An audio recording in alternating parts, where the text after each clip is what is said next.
It's Friday, May 8th. I'm Emiliana and your host. Welcome back to the Rally Room. What are we talking about today? About everything. So here we go on Friday. Woo, a lot to cover, a lot to cover. We're talking about the Los Angeles race between Mayor Karen Bass and the folks that are disgruntled and the folks that want to make sure she only has one term. But we're not going to do that. We're going to continue to fight to get women re-elected. That's what we're going to do. We're also talking about the prices of gas. So this weekend, as we know, during the week, the Spirit Airlines has gone busto. Basically, the price of fuel is too high for them to continue to be in business. Imagine that. A large corporation can't afford gas. So what do we think is going to happen to us? We definitely can't afford gas. I'm in Los Angeles, and so it's closer to $7. I know that most people are closer to $5 across the country. So that's what we're dealing with. Why? Because we are at war with Iran. Yes, that's what we are. Why are we at war? Most people will ask. Well, that's the same thing we are all asking. Why are we at war? And the reality is that what it sounds like is that our president was tricked into this. He was. So let's see how he gets us out of this one. So, in between all of this, we've got a global health crisis. They are tracking the hantavirus. They predict it's a limited outbreak, so similar to COVID, but as of now, it's on a cruise ship, and we'll see how many Americans are affected. We are tracking that, so we'll see. And remember when the president made some snide remarks about the Pope? Well, now he has sent Marco Rubio to meet the Pope amid the tensions with the Vatican. We'll see how that one goes. But really, what we're talking also about is the idea that the president is still trying to get involved with voting rights, switching out maps. So there's a lot going on in terms of voting rights for this year's elections, but there's also a lot of dark money. We've discussed this before. There's also currently a lot of folks spending money on elections for really high offices, but also I know in California, in Virginia, and in different states, people are receiving flyers with negative information about the candidate, but it doesn't say who sent it. So that's what we're talking about when we talk about dark money in elections. So I want to make sure that we talk about making sure that you stay connected. We must continue to get out the vote. We can't take it for granted. We know that a lot of things have changed, including the vote by mail. I just filled out my ballot and I'm going to mail it out this weekend as I check it through it. But realistically, I was reading from the Secretary of State, stating that you need to mail your ballot 7 days before election. Otherwise, it may not get counted. That's disheartening to hear, right? And so we are still making sure that we're tracking voting rights, making sure that you do vote, and what that means for the vote. So we're tracking all of that in terms of voting rights. People need to understand that they need to exercise their right to vote before it's no longer a right, before they start naming it a privilege. So I'm going to say that. And then I'm going to talk to tonight. We are hosting a live rally room with Eunisses Hernandez. Eunisses Hernandez is a city councilwoman in Los Angeles. She is one of the youngest, if not the youngest, city council member in the chambers in Los Angeles. She is running for re-election. But I want to talk to her about what it takes to be in office. Someone asked, what do city councilwomen do? So I'm super excited to have her in live in the rally room. Stay tuned.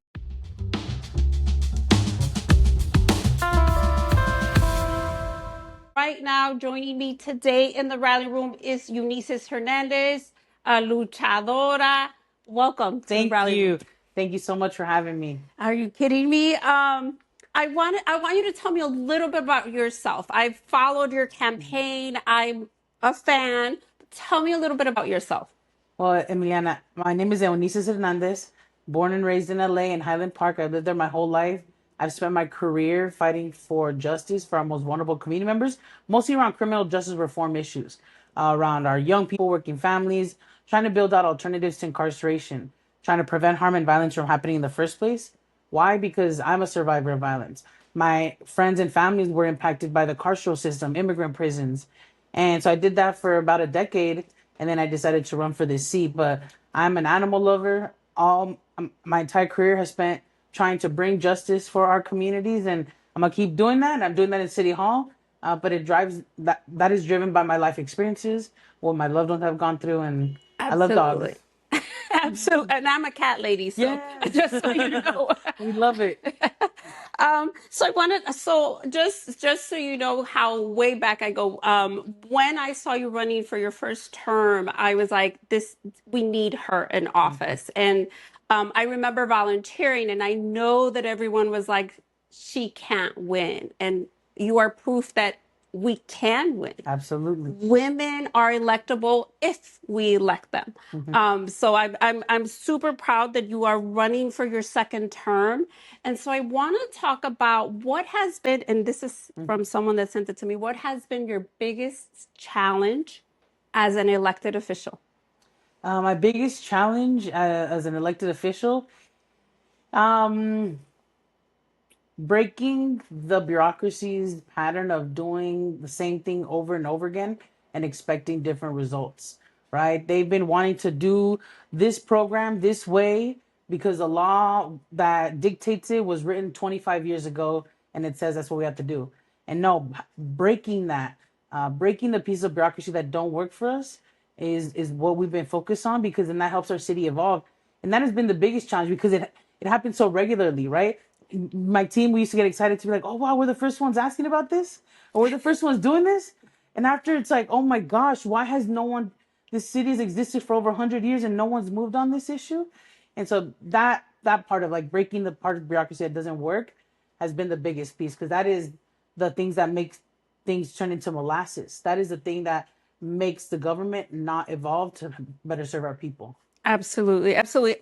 So in thinking about that, were you the first woman for this district? I was the second. I stand on the strong shoulders of Gloria Molina. Yes, so Gloria Molina was the first woman to represent Council District 1. Definitely. Oh, I didn't realize that. I thought she was in this district, so thanks for the info. So with that in mind, when we think about like city council, you currently, most people don't know this, she is city council District 1. So she's a city councilwoman. People have asked, what does a city councilwoman actually do? What are you responsible for? Yes, so Council District 1 is 22 neighborhoods from Highland Park, Dodger Stadium, Chinatown, MacArthur Park, Pico Union, all the way down to University Park. 248,000 people, many individual neighborhood needs. My job is to meet their needs by delivering on tree trimming, sidewalk repair, street repaving, the street lights, the intersection lights, the stop signs, a lot of the things that determine the quality of our life, or our health determinants, are the things that the council is responsible for. And that's why it's so critical that people pay attention to the entire ballot. Yes, the federal government is important, state is important, the county is important, but even for tenants, those tenant protections, habitability standards, a lot of that is governed by the city. So if you're a tenant, the council is even responsible for the habitability standards of where you live inside your home. So it's a lot that we're in charge of, including trash collection, graffiti removal. What we don't have as a city, and what I'm not responsible for, is the health infrastructure. Our city does not have a health department, mental health department, public health department, and it's my job to bring in those resources for my district and bring in the county mental health teams or whatever resource I need to help support my community. But that's really what I'm in charge of. And something that I'm doing that is not normal is I lead the city's unarmed crisis response prevention and intervention ad hoc committee and that program. That program, those type of unarmed crisis response teams usually live in the county, right? Because of the health system and infrastructure. But I've been really pushing for the city to develop its own because we can't wait for the county to deliver for us. We need to protect our people and offer our constituents more options and beefing up our public safety ecosystem where the right team will get there at the right time and perhaps it's not a police officer with a gun responding to a mental health crisis. Absolutely, because a lot of people talk about public safety, and you've always been a big proponent of public safety isn't just police. There are other resources. So I'm glad you touched on that. I was talking about Los Angeles and how diverse it is. When I first really became knowledgeable of like who was running the city, we had very few women. And so I know that the city council now has more women in city council. Do you think that makes a difference? That more women in city council makes a difference or not? Maybe we're still stuck in bureaucracy. No, I think that it makes a huge impact that we have women on the council and that we're the majority, going to be the majority. I think in this next set of elections, it brings different perspectives. The ability I feel I see is that there's a lot more lens that are brought to the table where folks are willing to evolve with new information. And that helps us, again, evolve bureaucracy, change bureaucracy. We have done things under the leadership of women on the council, for example, capping rents for rent stabilized units at 4%. That had something like that had been done in 40 years while men have been in power. And so I believe that women and having more women is going to help move our city along. But also, I can't wait to see other people on there, TGI folks, gender nonconforming. That is really, I feel, going to bring all the lens that we have in this city forward. Definitely. I had someone ask me, do we think 15 city council councilwomen and men are enough for the city? Because you said you represent 248,000. That's a lot of needs. Yes, that's a lot. That's more than a lot of mayors. Yes. And no, I do believe the council needs to expand. The number varies between people. I'm at 21 right now. That I feel is a good start. And that is this is going to really impact the way that the city governs. And right now, we are a strong council system, weak mayor system. So we're the opposite of New York. Yes. In New York, Mamdani has all the power, and the city council is weaker. Here, it's opposite. We have most of the power. The more council members that we expand to, that power changes. That power dynamic changes, making the mayor seat, one seat, more powerful. And so I don't want us to go from 15 to 50. That does not make sense. Yeah. But I do think we should grow so that people can have more representation. But it has to be accompanied for me with two things. One is ranked choice voting, which is happening right now. That decision on whether we're going to move ranked choice voting is happening through charter reform. That is happening now through the Charter Reform Commission. The charter is the constitution of the city. We don't make changes to it regularly. Right now, that is happening. And the second thing that needs to come with expanding more seats is more publicly funded elections. Because if not, we're creating more seats just to be bought off by special interest groups and not creating more seats that will be accessible to community and other folks like myself that don't take special interest group money and that haven't sold themselves off to these interests. So yes, let's do it, but let's be also intentional. Definitely. That brings me to the question. So we do have folks that ask that they are concerned, and there's growing concerns about outside money and how they are currently influencing current elections. I know for like mayoral seat, there's a man that loaned himself 2.5 million, right? So how do we maintain independence? How do you maintain independence? Ensure decisions reflect what the constituents' needs are and not the donors. Yes, when I ran the first time, I ran a clean money campaign because I did not want any special interest corporation or company to think that they had any ownership over my decisions. I wanted to make it very clear to my community members and constituents that I am here for them and that I will only take money from them. And we got outraised 2-1 the first time I ran. My predecessor took a lot of developer money, Airbnb money, and other special interest group money. I don't.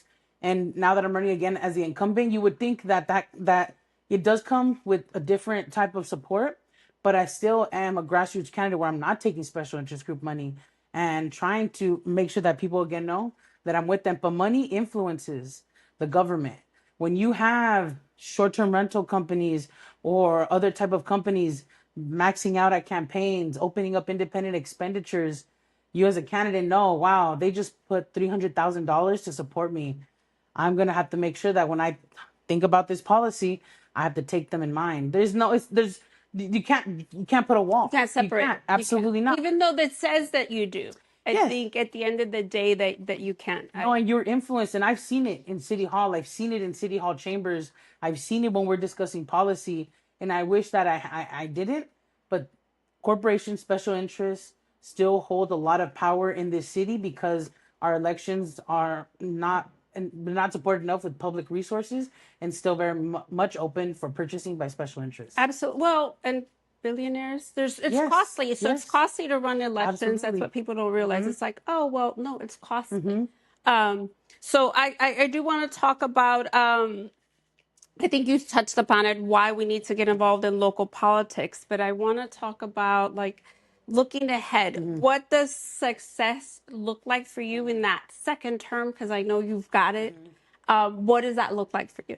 One of the things that would be success for me is having built examples of decommodified housing, social housing, housing that can be funded with Measure ULA that voters already passed. That part of that money is supposed to go to innovative housing models. I've gone to Vienna to go study their housing model, which is decommodified social housing. We need that for our seniors. We need that for our students, our working families. And there's plots of land in my district.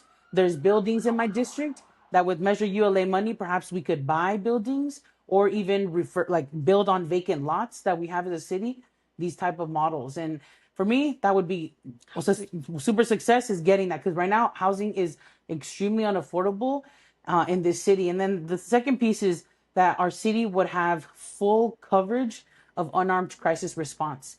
That pilot we started 2 years ago, it's serving 9 out of 21 divisions in this city. My goal is to get it to 21 divisions, full wide coverage, citywide coverage by the Olympics. And Ooh, that, 28, yes. and it costs only $47 million to operate.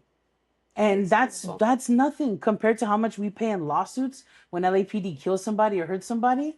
It's Nonsense. incomparable. Yeah, yeah. I was thinking about this when folks are thinking about, oh, I'm gonna run, I'm gonna do this. I'm like, no, the next 4 years for Los Angeles, we are on a world stage. We've got FIFA, we've got Super Bowl, we've got Olympics. So I'm glad you talked about Olympics. So for us, we're talking about leadership in the next 4 years. So I'm glad you decided to run again, because we need your experience. Someone asked if you thought, what did you ever think this job would be this difficult? We see Eunisses everywhere 24/7. I asked a lot of people, I was like, so tell me about the job. How is it? What's your favorite? What's your least favorite? And no one really talks about how it's like. And it is heavy. You sacrifice your personal time, your time with your family. You have a team of people who are grinding alongside with you. And that is also, very heavy. But it's worth the sacrifice for transforming the city to one that actually meets the needs of everybody. I want to see every single person in this city thrive, not just survive. And Los Angeles has been like that before, but it's far away from that now. And I'm trying to take us back. That thriving is critical. I think it's not just survival, thriving. Yes. So, all right, I'm going to end the interview with something that was asked of me recently, and I couldn't figure it out. And they said, what is that is always in your fridge for me is tortillas and mantequilla. Always, no matter where I'm at. What do you always have in your fridge, no matter what's going on? Blackberries. Yes. I love blackberries. They're delicious. They remind me of my mom. She always buys them for me. Yes, blackberries. At work, though, we have something that all of our team members rely on to make it through, and that's Coke Zero. Yeah. That's what you will find in our City Hall fridge. So Coke Zero there. For me, Yes. tortillas mantequilla. I'm like, I'm ready. All right. Anything I didn't ask you? I want to just emphasize how important it is to vote. Last year in Los Angeles, we were on the precipice of having martial law take over the city. Weeks and weeks of what at one point felt like was endless, of just the kidnapping of our community members. And on the city level, we have so much power over being able to decide how we respond. And I want to respond moving forward. I don't want us to be on our heels, and I've been pushing our city to meet what's happening to us with the same force. And that means standing up and being more proactive in the legal cases that we put forward. That's why I'm supporting Marissa Roy, because I feel as a city attorney, she's gonna get us there. And that's why I'm supporting other people that are also running for the city council, because we're on the precipice on many things. Our progressive block of four, we're close to having majority on things that are going to be so impactful for our communities: affordable housing, more rent stabilization, not just for RSOs.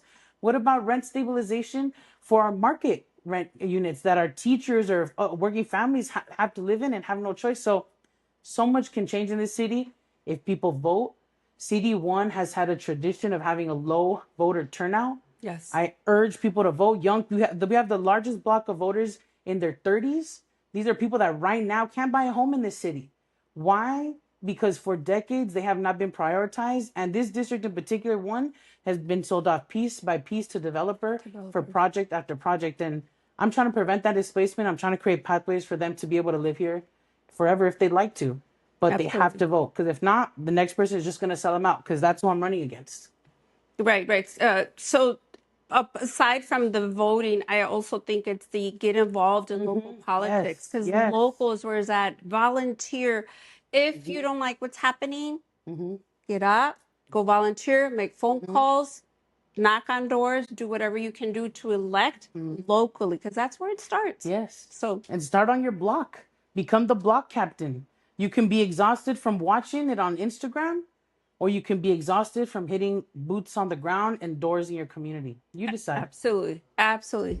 Thank you for Thank joining you so me much, today. Liana. Thank Gracias. you. All Thank right, you. we're coming back in the rally room. We're going to talk about Ted Cruz. Where is he? Probably in Cancun. Join us back in the rally room.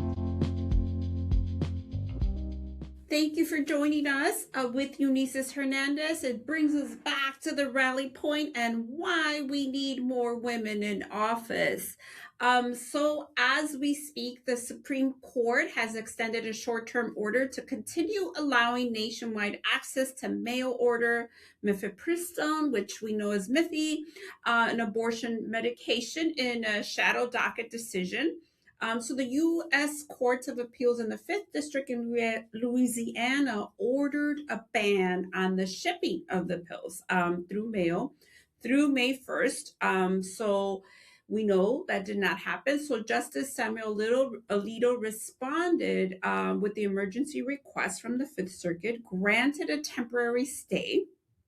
So that's what we know is happening, a temporary stay. So he's extended the order to continue the pills distribution. So Louisiana sued the U.S. Food and the U.S. Food and Drug Administration, FDA, last fall in an attempt to end the agency's rules on prescribing abortion pill remotely. So in other words, if pills are being sent to Louisiana or Georgia from like California or New York, they wanted to make sure that that was banned. As we know, a lot of the states post Roe have really, really rigid rules.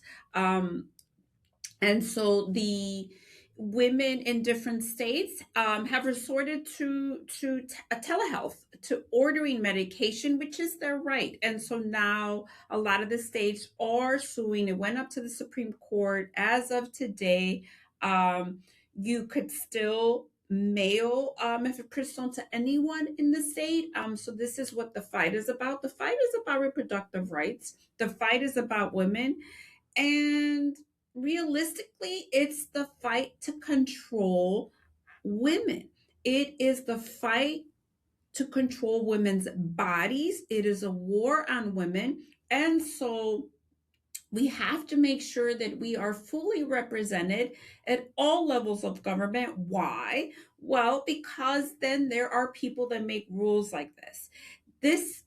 Women's autonomy, reproductive rights, is the only thing that changes state by state. There are no laws that are different for men in different states. So we know it's about control. And we also know that this current government, the current Supreme Court that is in place, is a conservative Supreme Court, and it does the bidding of the president. Let's be realistic. It does the bidding of the Republican Party. And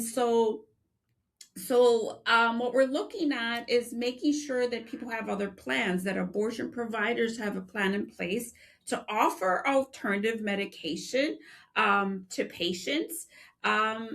And so that's just where we're at. We are having to make sure that we go state by state to have plans for women, as it should be their choice and not the state, not the church. Women should be able to decide what it is that they want to do with their bodies, whether it is to have kids or not to have kids.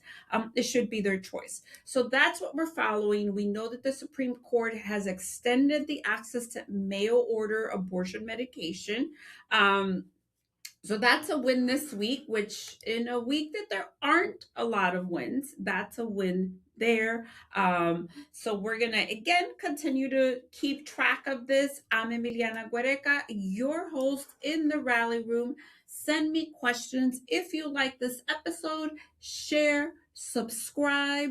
If you want us to touch upon different subjects, again, send me an email, share, subscribe, comment, so that we can continue to build on the women's rights movement. We are continuing to not stay silent. We're continuing to stay loud on what matters. And what matters is women's rights. What matters is voting rights. What matters is immigrants' rights. And what matters is women in political office. Why?